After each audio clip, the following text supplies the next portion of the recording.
नमस्कार साथियों, मैं शिव शर्मा आपके अपने YouTube channel let's crack it पर आप सभी का स्वागत करता हूं। साथियों, हम अभी मनोविज्ञान विषय पर चर्चा कर रहे थे पिछली कक्षाओं में। उसी चर्चा को हम आज आगे बढ़ाने का प्रयास करेंगे। पिछली कक्षाओं में साथियों हमने जाना कि मनोविज्ञान क्या है, मनोविज्ञान किस प्रकार कार्य करता है, किस चीज़ पर अपने निष्कर्ष निकालता है या किस प्रकार अध्ययन करता है, किन किन चीज़ों का अध्ययन करता है, वो चीज़ें हमने जानने का प्रयास किया था। और उसमें कुछ तथ्य हमने देखे थे, कुछ इंपॉर्टेंट तथ्य जो मनोविज्ञान के इतिहास से संबंधित थे। तो उसी चर्चा को हम आज आगे बढ़ाएंगे साथियों। मनोविज्ञान क्या होता है, जो हमने पिछली कक्षाओं में जान चुके हैं। Psychology the study of mental process and behaviour and experiences, इस प्रकार हमने एक परिभाषा देखी थी कि मनोविज्ञान आखिर किन किन विषयों का अध्ययन करता है, किन किन चीज़ों का अध्ययन करता है। तो आज हम देखेंगे कि मनोविज्ञान साथियों कोई संकुचित विषय नहीं है, ठीक है। ये कोई छोटा सा विषय नहीं है, ये अपने आप में एक व्यापक रूप लिए हुए हैं।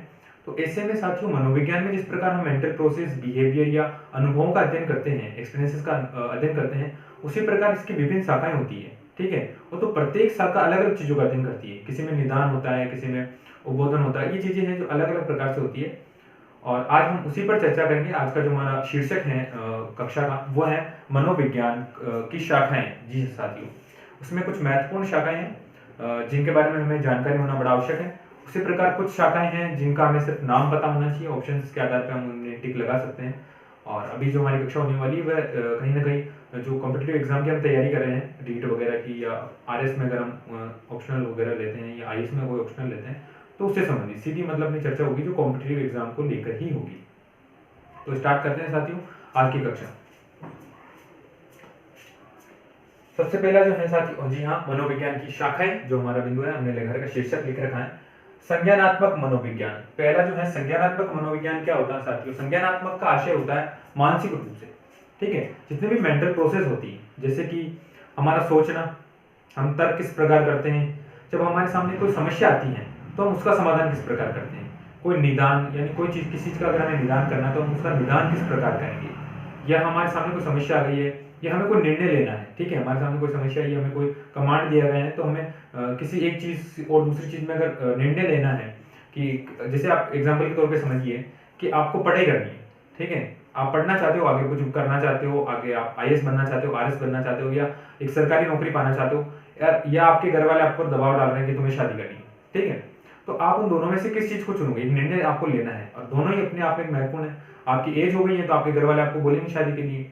दूसरी चीज, आपका जो अंदर जो आपका चल रहा है आंतरिक रूप से, अंतर्व्यक्तिक रूप से आप क्या चाहते हैं, आपके लिए इंपॉर्टेंट क्या है, पढ़ाई करना, या आपको ऐसा लगता है कि हाँ मेरी शादी हो जाएगी तो शायद मैं पढ़ नहीं पाऊंगा। तो ऐसा कुछ जो भ्रम की स्थिति है, जो द्वंद्व की स्थिति है, तो कहीं ना कहीं आप आपका संज्ञान काम में लेते हैं, या कोई भी गेम खेलते हैं जिसमें मेंटल बहुत ज्यादा यूज होता है।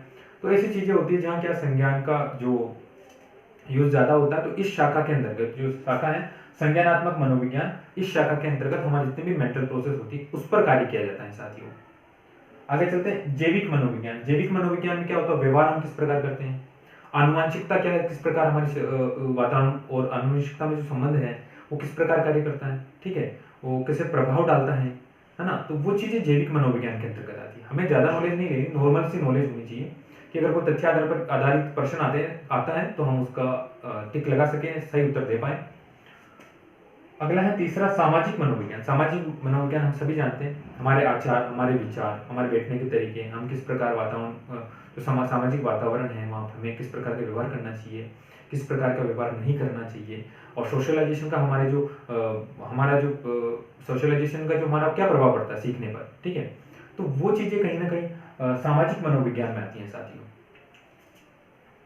चौथा है तंत्रिका मनोविज्ञान। इसकी बड़ी नॉर्मल सी परिभाषा टाइप में है कि इस तंत्रिका मनोविज्ञान में क्या होता है कि तंत्रिका वैज्ञानिक, ठीक है, जितने भी तंत्रिका जो न्यूरो सर्जन वगैरह होते हैं ये, और मनोवैज्ञानिक, ठीक है, तंत्रिका वैज्ञानिक और जो न्यूरो सर्जन और क्या मनोवैज्ञानिक, साइकोलॉजिस्ट, ये दोनों साथ में जुड़कर, साथ में मिलकर कार्य करते हैं। किसी भी व्यक्ति पर कर सकते हैं, पर कहीं ना कहीं ये दोनों साथ में रहकर जो कार्य करते हैं वो कहीं ना कहीं तंत्रिका मनोविज्ञान के नाम से जाना जाता है। पांचवा है विकासात्मक मनोविज्ञान। जी हाँ साथियों, विकासात्मक मनोविज्ञान में गर्भाधारण से लेकर के जो वृद्धावस्था होती है उसके पूरा अध्ययन किया जाता है, ठीक है, किस प्रकार गर्भाधारण हुआ, उसके शारीरिक रूप से, सामाजिक रूप से, सामाजिक रूप से, तो इन सभी चीजों का अध्ययन किसमें किया जाएगा, विकासात्मक मनोविज्ञान के अंतर्गत, ठीक है। ये एक व्यापक रूप से अध्ययन करता है गर्भाधारण से लेकर के वृद्धावस्था तक। तो ऑप्शन में आपके पास क्वेश्चन आ सकता है कि किस मनोविज्ञान की किस शाखा के अंतर्गत गर्भाधारण से लेकर वृद्धावस्था तक का अध्ययन किया जाता है। तो ऐसे में आपको क्या टिक लगाना होगा, विकासात्मक मनोविज्ञान। यहां तक आपको समझ में आ गया होगा दोस्तों। आगे चलते हैं, अंतर सांस्कृतिक मनोविज्ञान या सांस्कृतिक मनोविज्ञान भी हम बोल सकते हैं। ये सामाजिक के रूप में है कि किस प्रकार जो संस्कृति अलग अलग भिन्न प्रकार की होती है। जैसे हमारे अगर भारत की बात करें तो अलग बहुत सारी संस्कृति है, ठीक है। आप पूर्व में जाएंगे तो अलग प्रकार का त्योहार मनाने को मिलेंगे, आप नॉर्थ में जाएंगे या साउथ में जाते हैं, ईस्ट में जाते हैं, वेस्ट में जाते हैं, तो कहीं ना कहीं संस्कृति में आपको थोड़ा बहुत विभेद मिलेगा, ज्यादा भी नहीं पर विभेद मिलेगा। तो ऐसे में किस संस्कृति के लोग किस प्रकार आचरण करते हैं, किस प्रकार व्यवहार करते हैं, उनकी सोचने का तरीका क्या है, क्या वह पूर्वाग्रह पर आधारित होते हैं या अपनी नवीन सोच रखते हैं। ऐसे में साथियों वो जो भाषा का ज्ञान होता है, ये चीजें हैं, वो कहीं ना कहीं अंतर सांस्कृतिक या सांस्कृतिक मनोविज्ञान भी आपको दिख सकता है, ठीक है। सातवां बिंदु है पर्यावरणीय मनोविज्ञान।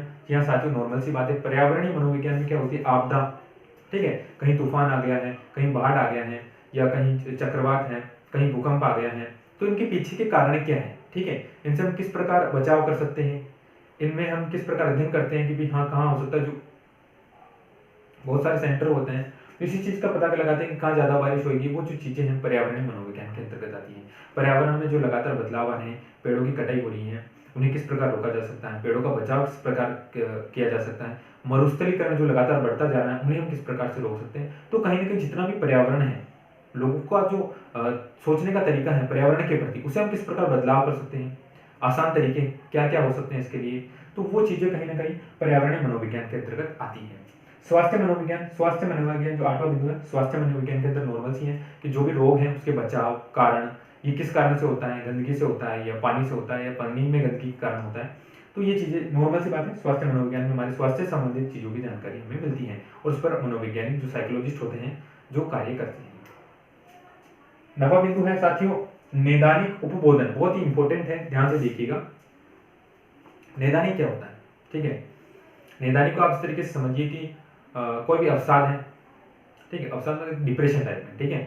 आजकल क्या जो नवीन आधुनिक जो युग आ रहा है, जो चल रहा है अभी, उसमें क्या है, जो अभी गाँव की तो मैं बात नहीं करूंगा, ग्रामीण क्षेत्र में तो लोग कहीं ना कहीं मिलजुल कर रहते हैं, एक दूसरे से बात करते हैं, लेकिन शहरों की स्थिति लगातार कहीं ना कहीं बदतर होती जा रही है। किस प्रकार होती जा रही है कि वहाँ के लोग एक दूसरे से बात नहीं करते हैं, दिन भर मोबाइल में लगे रहना, तो कहीं ना कहीं वो स्थिति डिप्रेशन की स्थिति बनती जा रही है।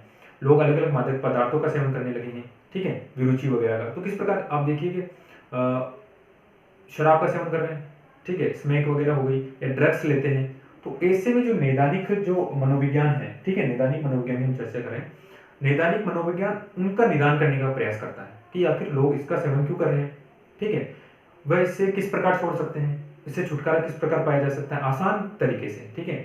तो इसकी बहुत सारी विधियां होती है, वैसे तो मैं एक दो विधि आपको बताता हूँ। इसमें क्या है, जैसे एक विधि ऐसी होती है जिसमें इस प्रकार जो व्यक्ति सेवन कर रहा है, ठीक है, जैसे शराब का कर रहा है या तंबाकू का कर रहा है या वो स्मोक करता है, ठीक है, तो उसे इस प्रकार बताया जाता है कि ये जो तुम कर रहे हो, ठीक है, स्मोक कर रहे हो या ड्रग्स लेते हो या आप शराब पीते हो, तो इसका क्या प्रभाव पड़ेगा तुम्हारी लाइफ में, ठीक है, इसके क्या दुष्परिणाम तुम्हें भुगतने पड़ेंगे, ठीक है, तुम्हारे कैंसर हो सकता है।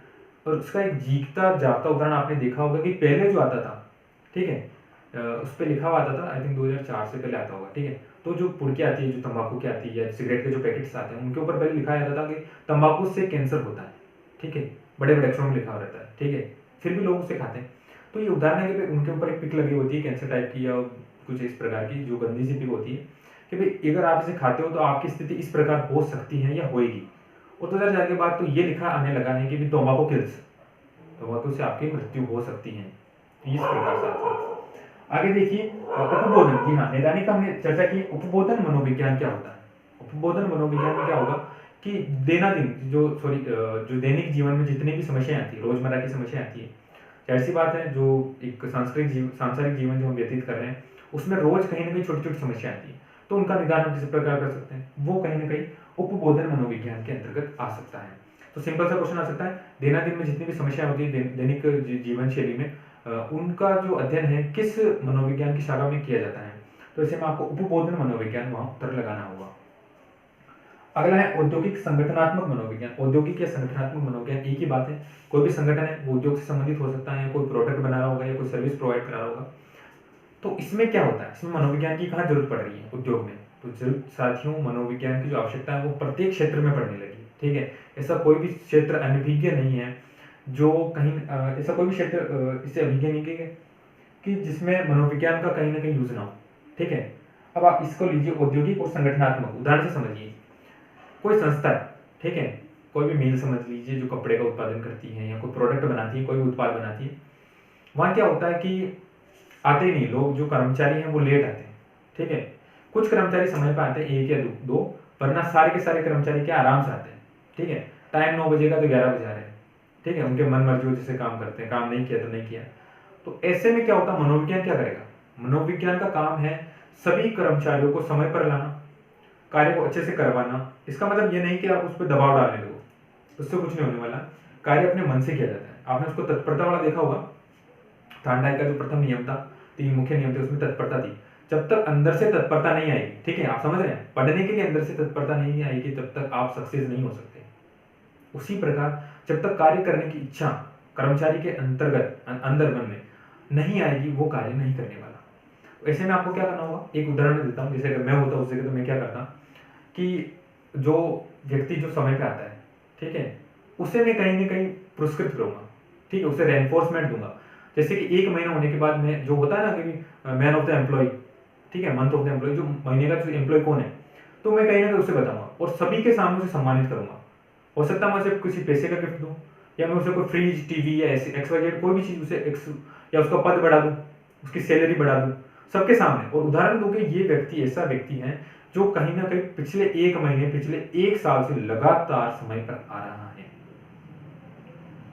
तो वो जो चीज होगी वो कहीं ना कहीं दूसरों को आकर्षित करेगी कि हाँ यार, हमें भी समय पर आना चाहिए। हो सकता है अगली बार मंथ का जो एम्प्लॉय होगा वो मैं बन जाऊँ। तो वो चीज होती है साथ ही। ठीक है, मोटिवेशन इसके अंदर काफी बिहेव करता है। हो सकता है आप आपके कर्मचारियों को 10% शेयर दे दो, ठीक है, तो जाहिर सी बात है वो अच्छा काम करेंगे, क्योंकि कहीं ना कहीं अगर 100% बनाएंगे तो 10% उनका है ना। 100 प्रोडक्ट बनाते थे, 200 प्रोडक्ट बनाने लगे, ठीक है, तो 100 बनाते थे तो 10 उनका उनका जितना भी प्राइस होता था उनको मिलता था। तो ऐसे में साथियों ये अलग अलग तरीके होते हैं। मनोविज्ञान इस प्रकार कार्य करता है। ठीक है, किसी भी उत्पाद को आप आगे बढ़ा सकते हो, ठीक है, उसकी बिक्री बढ़ा सकते हो। किसी भी क्षेत्र में मनोविज्ञान बहुत ही कारगर साबित होता है साथियों। उम्मीद करता हूं औद्योगिक संगठनात्मक मनोविज्ञान को समझ में आ गया होगा। क्रीड़ा मनोविज्ञान, जी हाँ साथियों, क्रीड़ा मनोविज्ञान की राजस्थान में इतनी आवश्यकता है कि मैं आपको क्या बताऊं।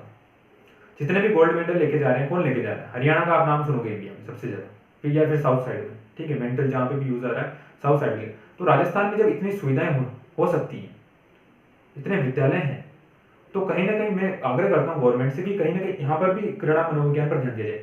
जहां पूरा संसार, पूरा विश्व इस क्रीड़ा मनोविज्ञान को मान्यता दे चुका है, इस पर इतना फोकस कर रहा है, वहां हम इतने पिछड़े हुए क्यों हो सकते हैं। ये बड़ी विडंबना है साथियों कि क्रीड़ा मनोविज्ञान पे हमारे राजस्थान में बहुत कम ध्यान दिया जा रहा है। क्रीड़ा मनोविज्ञान क्या करता है, खेल के प्रति लोगों की रुचि, खेल में क्या फायदे हैं, खेल किस प्रकार व्यक्ति का करियर बना सकता है, खेल किस प्रकार सम्मान प्राप्त कर सकता है।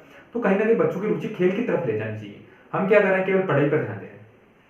पढ़ाई पर ध्यान देना एक जगह बहुत जरूरी है, लेकिन कुछ बच्चे जो अगर आंतरिक रूप से देखें तो खेल में काफी ज्यादा आगे बढ़ सकते हैं, पढ़ाई से भी ज्यादा खेल में अपने आप को साबित कर सकते हैं। तो उन बच्चों को ऐसा प्लेटफॉर्म देना बड़ा आवश्यक है। और ये प्लेटफॉर्म क्या है साथियों, बेस लाइन पे होना चाहिए। ठीक है, छोटी प्राइमरी स्कूल से लेकर के जब सीनियर सेकेंडरी में बच्चा पास होता है तो उसे एक ऐसा प्लेटफॉर्म प्रोवाइड कराना चाहिए, सरल प्लेटफॉर्म, जिससे वो बच्चा कहीं ना कहीं आगे जाके ओलंपिक्स में भाग ले, नेशनल पे भाग ले, स्टेट लेवल पे भाग ले।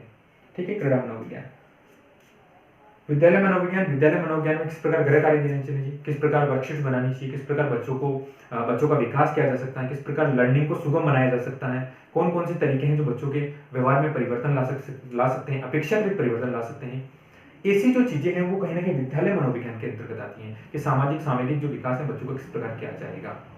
अगला है बाल मनोविज्ञान। साथियों, बाल मनोविज्ञान में क्या होता है, जो शिशुअवस्था है, गर्भाधारण की जो अवस्था होती है, वहां से लेकर के बाल्यावस्था तक का अध्ययन किया जाता है। ध्यान रखिएगा, प्रश्न अगर इस प्रकार आता कि गर्भाधारण से लेकर वृद्धावस्था तक का अध्ययन मनोविज्ञान की किस शाखा में होता है, तो विकासात्मक मनोविज्ञान उत्तर होगा। ध्यान रखिएगा, गर्भाधारण से लेकर वृद्धावस्था तक।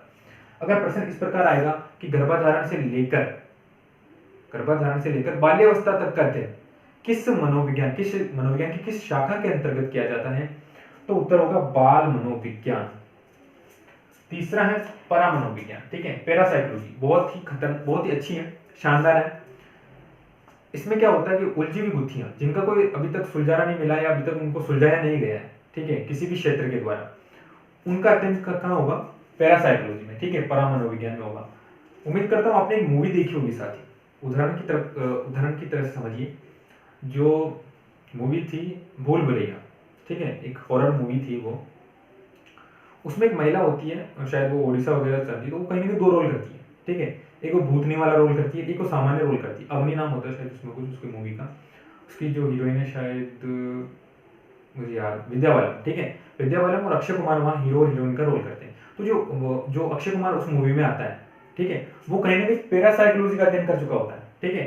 वो क्या होता है, साइकोलॉजिस्ट ही होता है, वो कोई तांत्रिक नहीं होता है, वो नहीं होता है कि भाई वो बाबा टाइप में नहीं होता है, वो एक मनोवैज्ञानिक होता है। कि किस क्षेत्र का होता है, परा मनोविज्ञान वैज्ञानिक, ठीक है। पैरासाइकोलॉजी उसने पढ़ा होता है, तो उस प्रकार उसका हल किस प्रकार निकालता है। इसमें उन चीजों का अध्ययन होगा, जैसे आत्मा है या नहीं है, अगर है तो किस प्रकार है, उसका आकार क्या है, उसका विकार क्या है, या उसका निराकार है। तो इस प्रकार का अध्ययन कहाँ होगा, पैरासाइकोलॉजी में होगा। अगर इस प्रकार का कोई क्वेश्चन आता है तो आप इसको सही करेंगे, इसे उम्मीद मैं रखता हूँ आप सभी से। अब है 15वें नंबर पे प्रयोगात्मक मनोविज्ञान। प्रयोगात्मक मनोविज्ञान कुछ नहीं होता है, एक नियंत्रित जो स्थिति है, ठीक है। मैंने अगर आज क्लास ले रहा हूँ तो एक नियंत्रित परिस्थिति बना रखी है, ठीक है, एक स्टूडियो कंप्लीट कर रखा है। उसी प्रकार कोई प्रयोग होता है, पावलोव का प्रयोग हुआ होगा, थांडाइक ने प्रयोग किया होगा अपनी बिल्ली पे, वो सारे कहीं ना कहीं एक नियंत्रित स्थिति में किए गए, ठीक है। प्रयोग करने के लिए नियंत्रित स्थिति का होना बड़ा आवश्यक होता है साथियों। तो जो नियंत्रित स्थितियों में जो अध्ययन किया जाता है वो प्रयोगात्मक मनोविज्ञान कहलाता है। 16वें नंबर पे है बाल विकास। बाल विकास क्या होता है, बाल विकास के अंतर्गत गर्भाधारण या गर्भावस्था से लेकर के किशोरावस्था तक का अध्ययन किया जाता है। तीनों चीजें ध्यान से समझिएगा, यहाँ एक विकासात्मक मनोविज्ञान है, एक बाल मनोविज्ञान है और एक है बाल विकास। तो ध्यान रखिएगा, विकासात्मक मनोविज्ञान में गर्भाधारण से लेकर के वृद्धावस्था तक का अध्ययन किया जाएगा। बाल मनोविज्ञान में गर्भाधारण या गर्भावस्था से लेकर के बाल्यावस्था तक का अध्ययन किया जाता है। और बाल विकास में गर्भावस्था से लेकर के किशोरावस्था तक का अध्ययन किया जाता है, ठीक है। 17वां बिंदु है शिक्षा मनोविज्ञान। शिक्षा मनोविज्ञान के अंतर्गत जो विशेष आवश्यकता वाले बच्चे हैं उन्हें साथ लेकर उन्हें शिक्षा किस प्रकार दी जा सकती है, ठीक है, उनके लिए क्या मेथड्स होने चाहिए, या सामान्य बच्चे हैं उन्हें किस मेथड से पढ़ाया जाना चाहिए, शिक्षण सामग्री क्या होनी चाहिए, टीएलएम क्या होता है, टीचिंग लर्निंग मटेरियल किस प्रकार का होना चाहिए, जो मूलभूत बच्चों के विद्यालय में जो आवश्यकताएं हैं, रैंप होने चाहिए, ठीक है, बच्चों की सुरक्षा से संबंधित जो इक्विपमेंट होने चाहिए वो क्या होने चाहिए। मेन है इसमें फोकस कि बच्चों को अध्ययन लर्निंग को किस प्रकार से बनाया जाएगा, ठीक है, ये ध्यान रखिएगा। शिक्षा मनोविज्ञान जो अपने जो सिलेबस में है ना वो शिक्षा मनोविज्ञान ही है, एजुकेशनल साइकोलॉजी। इतना तो आप समझ ही गए होंगे कि मैं इस बिंदु को कहाँ जोड़ने का प्रयास कर रहा हूँ।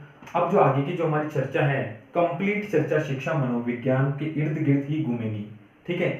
ये हमारा मुख्य है शिक्षा मनोविज्ञान, तो इसे आप अच्छे से और विस्तृत रूप से समझने का प्रयास करेंगे हम। तो शिक्षा मनोविज्ञान में क्या होता है, किस प्रकार की विधियों से हम बच्चों को पढ़ा सकते हैं, कौन सी विधियां सरल हैं, कौन सी विधियों का प्रयोग कब करना चाहिए, वर्कशीट्स किस प्रकार बनाई जानी चाहिए, बच्चों के जो शैक्षणिक चीजें होती हैं उनका क्या टाइम टेबल होना चाहिए, उन्हें कक्षा में कितना जो अभी नवीन हम देखें हैं टेक्नोलॉजी का जो यूज हो रहा है उसे हम किस प्रकार से कर सकते हैं जिससे बच्चों को कोई नुकसान ना हो, ठीक है साथियों। ये तो हो गई समझने वाली चीज। 17 जो शाखाएं हैं मैंने आपको समझा दी हैं। उम्मीद करता हूँ अगर आपको कोई भी शाखा नहीं समझ में आई हो तो आप मुझे कमेंट बॉक्स में लिख दीजिए साथियों, मैं प्रयास करूंगा कि आपको अच्छे से समझा पाऊँ उसे और भी। बाकी इसमें समझने जैसा कुछ नहीं था, नॉर्मल है, आपको इतना याद हो गया होगा। लेकिन अब इसके अलावा कुछ अन्य शाखाएं हैं, ठीक है, जिनके हम नाम पढ़ रहे हैं। सैन्य मनोविज्ञान, इसमें क्या होता है कि जब युद्ध होते हैं तो उनमें कहीं ना कहीं जो बहुत सारे टेस्ट भी इसके ऊपर बने हैं। सैन्य मनोविज्ञान में क्या है कि जब इतनी सारी लाशें लोग सैनिक देखता है, ठीक है, उनके जो दोस्त मित्र जो उनके साथ में लड़ते हैं उनका कहीं ना कहीं जो नुकसान होता है तो कहीं ना कहीं उनका जो मेंटल लेवल होता है वो कहीं ना कहीं प्रॉब्लम क्रिएट होता है साथियों। ऐसे में जो साइकोलॉजिस्ट होता है जो इन चीज़ों का अध्ययन करता है उन्हें वापस सामान्य बनाने का प्रयास किया जाता है इसमें। अंतरिक्ष मनोविज्ञान अंतरिक्ष से संबंधित होता है। ग्रामीण मनोविज्ञान, ग्रामीण जो शैली है, ग्रामीण क्षेत्र में लोग किस प्रकार रहते हैं, किस प्रकार अपना जीवन यापन करते हैं, तो ग्रामीण क्षेत्र के अंतर्गत आएगा, ग्रामीण मनोविज्ञान में आएगा। अगला देखते हैं न्यायालयिक मनोविज्ञान के जो केस होते हैं, लगातार जो केसों की संख्या बढ़ रही है, ठीक है, न्यायालय के अंदर किस प्रकार इन्हें हम कम कर सकते हैं। होता है काउंसलिंग सेंटर होता है जिसमें आप कोई भी केस करोगे उससे पहले आपको काउंसलिंग दी जाती है कि आप इस केस को मत कीजिए, इसके बहुत सारे सरल उपाय भी हैं, तो वो चीज़ें न्यायालयिक मनोविज्ञान में ही। प्रबंधकीय मनोविज्ञान, किस प्रकार किसी चीज़ का मैनेजमेंट किया जा सकता है। सामुदायिक मनोविज्ञान, समुदाय में लोग किस प्रकार रहते हैं, मिलजुल के रहते हैं, किस प्रकार एक दूसरे की सहायता करते हैं। पशु मनोविज्ञान, पशु किस प्रकार की क्रिया करेगा, गर्दन अगर इस तरफ कर रहा है तो वो अगली उसकी अनुक्रिया क्या होती है, ऐसा समझने का प्रयास किया जाता है पशु मनोविज्ञान के अंतर्गत। वो किस प्रकार का बिहेव करेगा, सांप किस प्रकार का बिहेव करेगा तो आपके ऊपर आक्रमण कर सकता है, या वो मित्रता का भाव दिखा रहा है, ये चीजें क्या है पशु मनोविज्ञान के अंतर्गत आती है। अब यांत्रिक मनोविज्ञान, महिला मनोविज्ञान, जैसी बात है महिलाओं के बारे में इसमें अध्ययन किया जाता है। राजनीतिक, जी हाँ साथियों, अभी तो बहुत जरूरत है इसकी राजनीतिक मनोविज्ञान की, काफी सारे जो राजनीतिक रखते भी होंगे शायद साइकोलॉजिस्ट, मुझे इस बारे में कोई नॉलेज नहीं है अभी। वैमानिक मनोविज्ञान, सामान्य मनोविज्ञान नॉर्मल है, असामान्य एबनॉर्मल, ठीक है। किशोर मनोविज्ञान, इसमें किशोरों का अध्ययन किया जाता है, किशोरावस्था किस प्रकार, बच्चे किस प्रकार बिहेव करते हैं, क्या क्या उलझन उनके दिमाग में होती है, क्या क्या तूफान उनके दिमाग में उठते हैं, तो किशोर मनोविज्ञान में पूरी तरीके से किशोरों का अध्ययन किया जाता है। प्रौढ़ मनोविज्ञान, जी हाँ, जिसमें एक एज होती है 40 के ऊपर, जिस प्रकार प्रौढ़ मनोविज्ञान के अंतर्गत उनमें अध्ययन किया जाता है कि लोग आखिर की जब लास्ट की अवस्था चलती है, प्रौढ़ हो जाता है, तो उस प्रकार वो किस प्रकार सोचता है, ठीक है, तो वो चीज़ इसके अंतर्गत प्रौढ़ मनोविज्ञान में आती है, किस प्रकार की सोच हो जाती है, ठीक है। तुलनात्मक मनोविज्ञान, इसमें कोई भी दो मुख्य बिंदु ले लेते हैं जिसमें तुलना की जाती है, अलग अलग चीज़ों का अलग अलग प्रकार से अध्ययन किया जाता है। अब एक और महत्वपूर्ण बात साथियों, ये जो कक्षा है साथियों, मेरे को पूरी उम्मीद थी जब मैं पहले पढ़ता था इन चीज़ों को कि भाई जो रीट अभी 2021 में हुई थी उसमें इसका कंप्लीटली एक क्वेश्चन जरूर आएगा, क्योंकि मैं जो पिछला पेपर था 2018 वाला, उसमें ये सोच रहा था कि कहीं ना कहीं जो हार्ड पेपर आया था, ठीक है, अगर किसी को कठिन पेपर बनाना है ना साथियों, तो यहाँ से क्वेश्चन जरूर उठाएगा। अब जो आगे आने वाला पेपर है, आने वाली जो भर्ती है, अगर वहाँ अगर कठिन पेपर बनाया जाएगा, हार्ड पेपर बनाना होगा उस सामने वाले को, तो वो यहाँ से उठाएगा। उसे नए क्वेश्चन की आवश्यकता है साथियों, बहुत क्वेश्चन घिसे पीटे हो चुके हैं, पुराने क्वेश्चनों को बार बार रिपीट किया जा रहा है, ठीक है। तो मैं उम्मीद करता हूँ ये कक्षा पूरी एनसीईआरटी पर बेस्ड थी साथियों। मैंने अच्छे उदाहरण आपको बताने का प्रयास किया है, मैंने अपना बेस्ट दिया है साथियों इस वीडियो में, और मैं आपको 100% दिखाता हूँ। अगर क्वेश्चन अगर बनाना होगा, अगर हार्ड पेपर बनाना है, तो यहाँ से क्वेश्चन जरूर उठाने का पूरा चांस है, ठीक है। हाँ, हालांकि सिलेबस में कोई कहीं हेडिंग नहीं है मनोविज्ञान की शाखाएं, लेकिन जब हम सब्जेक्ट यही पढ़ रहे हैं साथियों, तो कहीं ना कहीं यहाँ से क्वेश्चन आ सकता है। क्वेश्चन किस प्रकार आ सकता है, इनकी विशेषता दे देगा कि किस शाखा में उलझी हुई गुत्थियों का अध्ययन किया जाता है, तो आपको क्या लगाना है, पैरासाइकोलॉजी लगाना है। उसी प्रकार के निम्न में से कौन सी मनोविज्ञान की शाखा नहीं है, तो 4 दे देगा, एक अलग दे देगा, ठीक है। निम्न में से कौन सी मनोविज्ञान की शाखा है, तो ये चीजें क्या होगी, यहाँ से क्वेश्चन इस प्रकार पुट अप किया जाता है। और जब हम ये पूरी यूनिट कर लेंगे तो हम क्वेश्चन पर चर्चा करेंगे। इस यूनिट से मैं बहुत सारे क्वेश्चन बना के डालूंगा उस क्लास में। आज की कक्षा आपको कैसे लगी है, आप लाइक करें, शेयर करें और इसे सब्सक्राइब करें अगर आप इस चैनल पर नए हैं साथियों। और आप अगर जुड़ना चाहते हैं तो मैंने भी हाल ही में एक इंस्टा चैनल बनाया है, तो आप उस चैनल से जुड़ सकते हैं, और इंस्टा आईडी मैं आपको बता दूंगा, वीडियो के लास्ट में आ जाएगी, तो आप वहाँ जुड़िए। अभी मैंने ज़्यादा वीडियोज़ नहीं डाली है वहाँ पर वो बहुत जल्द सारी वीडियोज़ अपलोड कर दी जाएगी साथियों। धन्यवाद साथियों।